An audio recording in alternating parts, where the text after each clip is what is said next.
Hi guys, and welcome to another episode of Kabir Considers.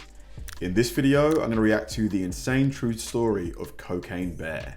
Now, I think there's a movie called Cocaine Bear that's coming out, or it's maybe already been released. I've been hearing about this more and more, and I've just, wondered what is this about? There's no way that a bear developed some kind of drug habit. And, when I discovered that Mr. BALLEN had a video about this, I thought, yeah, this is going to be the perfect one to explain this topic.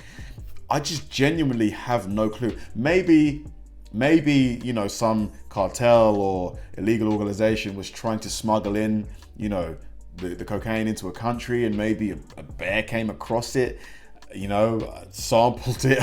I genuinely have no idea what to expect here, but it's going to be a fun video nonetheless. Let's do it. In the winter of 1985, a large American black bear was wandering through a forest in Georgia when it saw something strange lying out on the forest floor. Interested, the bear wandered over and began pawing at it and slashing at it, until finally the bear ripped this thing open, and immediately this strange, flowery smell filled the air.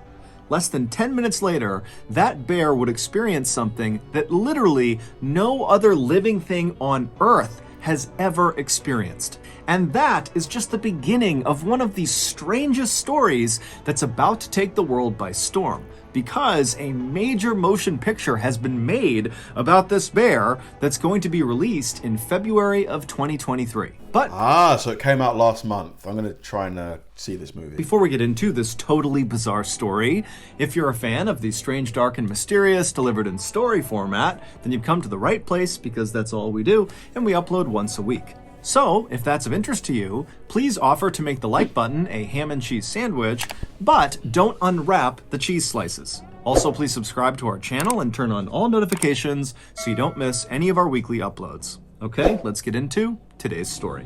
Let's go.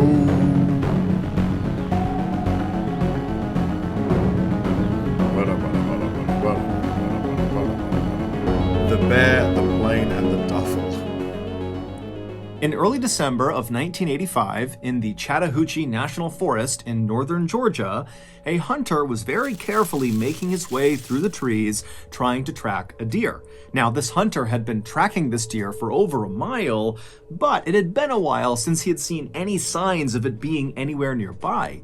And as this hunter continued to creep along, he became increasingly aware of how loud each of his steps were, because the ground all around him was covered in dry leaves, and so every step he was taking was creating a loud crunching sound. And so eventually this hunter just came to a stop and decided stalking this deer was totally pointless, because he was basically scaring it away with these crunching sounds as he got closer to it. But before this hunter was ready to just give up and head back to his vehicle, he continued on a little bit further, and when he pushed through this particularly dense brush area, he saw this clearing up ahead. And the second he saw what was in this clearing, he froze, took a step back into the brush, and then ducked down behind a rock. Because in that clearing, he saw an animal, and it wasn't a deer. It was a huge American black bear. Dude, how scared would you be if you were just by yourself, and you come like within 10 yards of a bear? Highly likely that you're going to die or get at least very seriously injured. What do? Do you run? Do you just scream? Or do you just faint? Like, oh. Now, generally speaking, American black bears are not aggressive towards humans. Okay. However, if, for example, you were to accidentally sneak up on a black bear, like this hunter had done, and you suddenly startled it by just showing your presence, the bear might react by pouncing on you and ripping you to bits. And so this hunter, with his back pressed up against the rock and his rifle gripped tightly across his chest, he's thinking about that and wondering what he's going to do to get out of this situation. At first he thought, okay, I'll just stand up and quietly walk away. But then he remembered how loud the leaves were, and even though he had been lucky walking in, he hadn't alerted the bear to his presence, on the way out, he was worried he wouldn't be so lucky, that those leaves would alert the bear to his position. And so the hunter began thinking, okay, well, what if I just stand up and start shooting at this bear? But the hunter knew the big issue with that plan is he had a deer hunting rifle, which is not nearly powerful enough to quickly take down a black bear, if at all. And so if he starts shooting at this bear, there was a very good chance that the bear would just turn around and maul him before he was able to put the bear down with his rifle. But even if, like, he was to maybe aim at the leg, maybe the back leg, because at least then the bear might be immobilized, And so as this hunter is going through these scenarios behind the rock, he realizes something. He hasn't heard this bear at all. Now, bears in general are very loud animals. Just their regular breathing is so guttural and noisy that you can hear it a pretty good distance away. And the hunter's thinking to himself, I can't hear it breathing. And come to think of it, I haven't heard this bear once since I've been near it. And so the hunter very carefully stood up from behind his rock and turned around, and then he kind of peered forward into the brush, looking back into this clearing. And when he spotted the bear again, he realized immediately the bear was dead. The bear was kind of slumped forward, and its body almost looked like a deflated balloon. The hunter was so relieved, he almost started laughing. And so he stepped out from behind his rock, and he made his way through the brush into the clearing to get a better look at this bear. And when the hunter was right over the top of this bear looking down at it, something immediately struck him as very odd. This bear was far too young to have died of natural causes. However, after this hunter kind of poked and prodded the bear and lifted it up on either side to try to look underneath it, he couldn't see any visible injuries. It was like this bear had just randomly dropped dead. But the hunter I'm guessing the bear, judging from the title of the video, overdosed on something? Didn't spend much time thinking about what happened to this bear. Instead, he thought to himself, there has to be some sort of logical explanation for what killed it. And with one last look at the bear on the ground, the hunter turned around and began the long walk back through the woods back to his vehicle. It would turn out there was an explanation for what happened to that bear. However, it was anything but logical.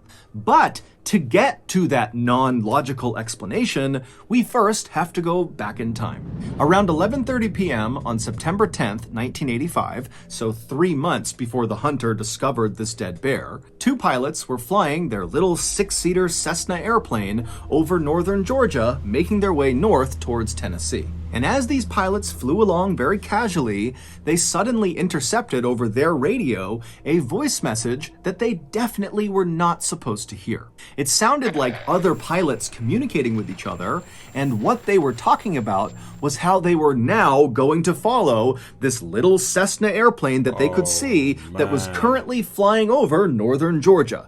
Now, radio traffic like this can only really be intercepted if your radio that's doing the intercepting is physically close to the person doing the transmitting. Mate, so not only are they after you, they are close by as well. Panic. And so knowing this, the two pilots in this little Cessna knew that whoever was talking about following that little Cessna, they had to be talking about them, the two pilots in that Cessna. Now, for most pilots, if you suddenly overheard a radio transmission that your plane was getting followed by some other pilots, you might reach out to those pilots and say, hey, why are you following me? What's going on? Now, the co-pilot of this little Cessna might have wanted to react that way. However, before he could, the main pilot stopped him and said, I actually know exactly why somebody might want to tail us, and unfortunately, we're both going to have to jump out of this plane. Before the co-pilot could really even react to this news, the main pilot had set the Cessna on autopilot, which sets the plane to fly in a straight direction, going at a constant speed, at a constant altitude, until either a pilot comes back and takes the craft back over, or if it just stays on autopilot, it eventually will run out of fuel and crash or run into something.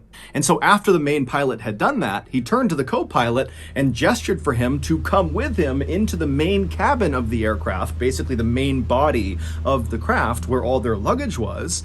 And the co-pilot, he's so confused about what's happening, he's so panicked that he just follows the main pilot. So the two of them, they climb back over the two front seats, they go into the main body of the craft, and the main pilot begins strapping parachutes onto some of their luggage. I'm guessing that the main pilot, they're transporting something, aren't they? They're transporting contraband, let's say. And as he's doing this, he tells the co-pilot to open up the side door of the plane. And so again, the co-pilot is just so caught off guard, he has no idea how to handle this, and so he reaches over and he slides open this door of this moving plane. And as soon as he did, this huge rush of cold night air blasted inside of the cabin, and it became so loud from the howling wind coming in that the two pilots couldn't even talk to each other. other. And then the main pilot just began pushing the luggage out of the plane just into the night, falling straight down to the ground far, far below them. And at some point, the co-pilot just joined him and began pushing the luggage out of the plane. And then after all the luggage was out, the main pilot shoved a parachute into the hands of the co-pilot and said, put it on. He had to gesture for it because they couldn't hear each other. And so as this co-pilot's struggling to get on his parachute, the main pilot puts on his chute, and then right after the co-pilot has just barely got his parachute on, the main pilot pushes him out the side of the plane, and then the main pilot jumps out after him. So, oh my God, if you've never used a parachute before, in that situation, you're fucked. It's over, because you're not going to know how to put it on, A, B, when to pull the whatever lets the chute go. It's mate, highly likely you're going to die in that situation. So they basically abandoned their plane, which was still set to autopilot, so at some point, it was just going to crash. About 5 hours later, in a suburb of Knoxville, Tennessee, an 85-year-old man named Fred Myers was just waking up. Fred always got up before sunrise. It was part of his daily routine. He would wake up, he would get dressed, he would wash and shave his face, and then he would sit down and read the local newspaper. This simple routine was actually very important to Fred because recently he had been diagnosed with Alzheimer's disease, which is a progressive disease that destroys memory. And so having this sort of set routine helped him manage his symptoms. Basically, at least in the morning, he could go into autopilot and go through this routine and not get confused. However, on this particular morning, something would happen that would leave Fred more confused than he had ever been in his entire life. I'm guessing he's going to see someone landing in his garden or something, in his yard. Fred had made it to his bathroom, he had washed his face, and he had begun shaving when out of the corner of his eye, he noticed something strange outside in his driveway. He could see it through a nearby window, but it was still so dark outside, Fred couldn't tell what this thing was out there. And so feeling very curious, Fred put his razor blade down, and he made his way over to the window to get a better look. And when he reached the window and looked out at his driveway and saw what this strange thing was, he could not believe his eyes.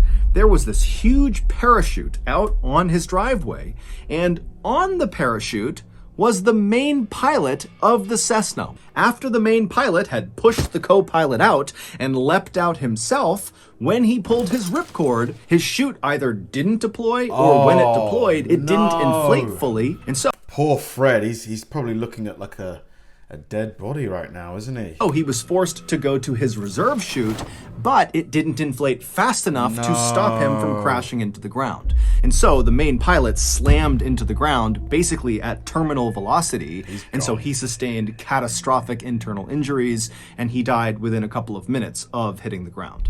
Fred was so stunned and confused at what he was looking at that without saying a word, he just turned away from his window and walked over to his phone and called the police, shaving cream still on his face. When the police arrived at Fred's house that morning, they were expecting to see a dead recreational skydiver on Fred's property. But when they walked up the driveway and saw the dead man for themselves, they knew right away this was not some recreational skydiver. He actually looked more like a soldier. He was wearing a bulletproof vest over some camouflage fatigues, and he had night vision goggles strapped to his head. But the dead man's shoe choice made the police think this guy could not possibly have been military, because on this guy's feet were not military-style combat boots like you would expect with the rest of his getup. Was he wearing like a pair of like Jordans or something? Instead, he was wearing loafers, specifically Gucci loafers, so very expensive designer shoes. And so the police are thinking to themselves, who the heck was this guy and what was he doing? The police would figure that out. However, first, we have to fast forward 2 months to late November 1985, so roughly 2 weeks before that bear was discovered by that hunter in Chattahoochee National Forest. Now, at this point in late November, that black bear was alive and well and living a typical black bear life in the Chattahoochee National Forest, which meant he mostly spent his time wandering around the woods looking for something to eat. And on this particular day in November, the bear was doing just that when out of the corner of his eye, he spotted something strange lying on the forest floor. It was one of the pieces of luggage that the two pilots had pushed out of their plane. It was this big, heavy duffel bag. Now, the bear had no idea if this duffel bag contained food, but the bear was optimistic, so it meandered its way over and began pawing at the bag with its massive claws, and pretty much immediately his claws tore open a hole in this bag. And suddenly the air all around this bear was filled with this glorious flowery smell, so the bear put its nose direct. Glorious smell? But I mean, like, surely that isn't the Charlie, as we'll refer it to. I mean, into this rip in the bag and began sniffing and licking the contents of this bag. And apparently the bear just loved it because it ate whatever was inside of the bag, all of it. And when he was done, the bear felt so good, he was so full of energy that he just started sprinting in a straight direction. I'm just imagining the bear with, like, you know, like white stuff like under its nose, like I want a party. I need some music. And after running at top speed about 100 yards, every major system inside of this bear shut down all at once, and he died on the spot, collapsing in that clearing. And then, about 2 weeks later, that hunter walked into the Chattahoochee National Forest and discovered this dead bear. And then, within 24 hours, the hunter was back home, and he told one of his friends about discovering this dead bear.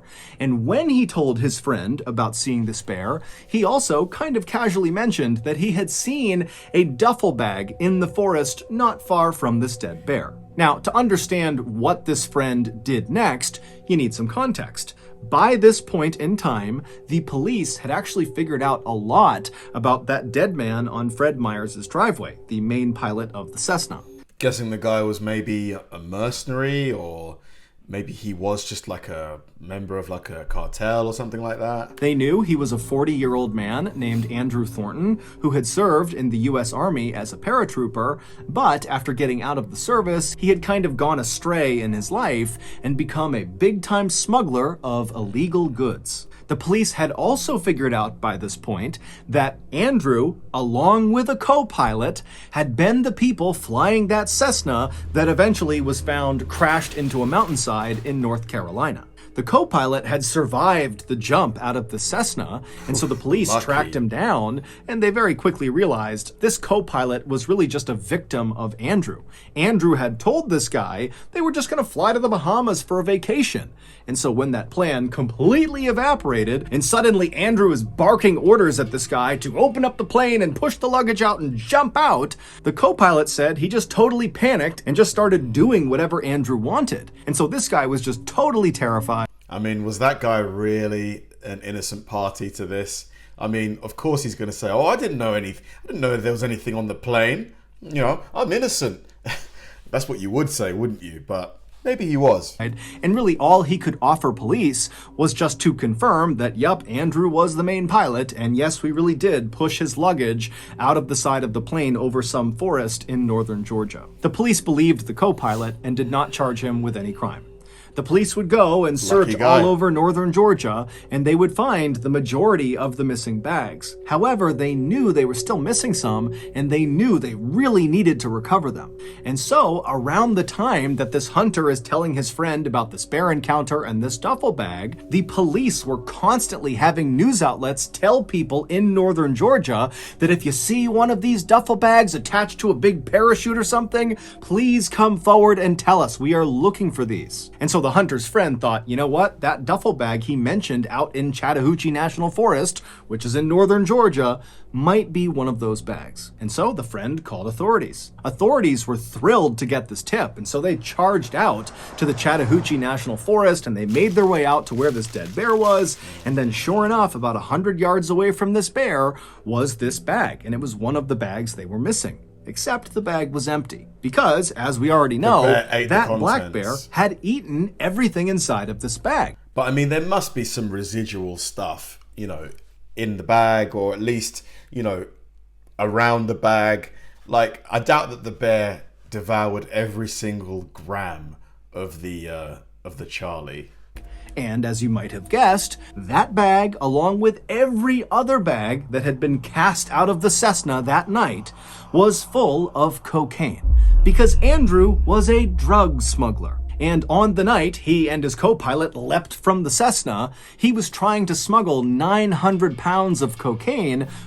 Wow. That is a huge amount. Like, I watched the documentary and they said that like the street value of like a kilo is like 50 grand. So we are talking many millions here. From South America into the United States. That transmission that Andrew and the co-pilot suddenly overheard on their radio as they were cruising along in their Cessna was the sound of federal agents within the U.S. Customs and Border Protection Agency who had been tipped off about Andrew's big drug run, and so they really had sent 2 planes to go follow him and potentially intercept him.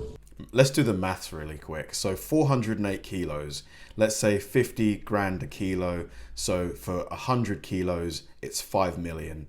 Then times that by 4, 20 million. We're talking like $21 million in street value. Jesus.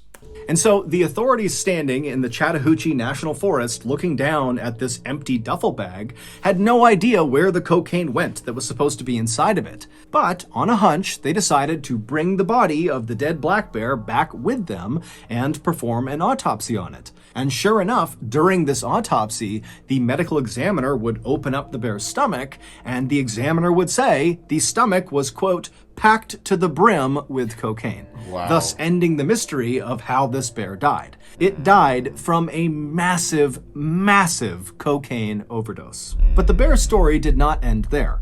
Normally, after an animal is autopsied, they are cremated. But for some reason, this medical examiner decided not to do that, and instead he had the bear taxidermied, and then he gifted this taxidermied bear to the Chattahoochee River National Recreation Area. Wow, how random. I guess to be fair, it's an interesting story. So, having the bear, taxidermied for people to observe, I guess you could see why he would do that. And then from there, the bear changed hands many times. Over the next 2 decades, no one knows exactly who had the bear and for what reason, but there were reports that at least at one point it was stolen from a storage facility, and then it was sold at a pawn shop, and then at some point the bear was in the possession of famous country singer Waylon Jennings, and then finally the bear found its forever home. Today, the bear is on display at the Kentucky Fun Mall in Lexington, Kentucky, and around its neck is a placard that reads, Cocaine Bear. Wow. Pablo Escobar. So, that's going to do it. If you got something out of today's episode... Now that's a great story. Very good story. The poor bear. You got to feel so bad for the bear. He's just doing his thing, out looking for some food, and, ends up going on a massive bender, not of his own will or volition, and it dies. It's really, really sad. Just fascinating. You would just never put these things together, would you? You would just never put them together. I'm eager to see the movie, how they managed, because this story, it's quite a short story. How are they going to flesh this story out into an actual movie, 2 hours worth of content? I'm guessing they're going to go into maybe the background of the 2 pilots, maybe the organization that they were working for. But the movie's called Cocaine Bear, so maybe the story has to center around the bear. I don't know. If any of you guys have seen the movie, let me know if you liked it, but let me know if it's worth checking out. But fun video. Thanks for watching, guys, and I'll see you in the next one.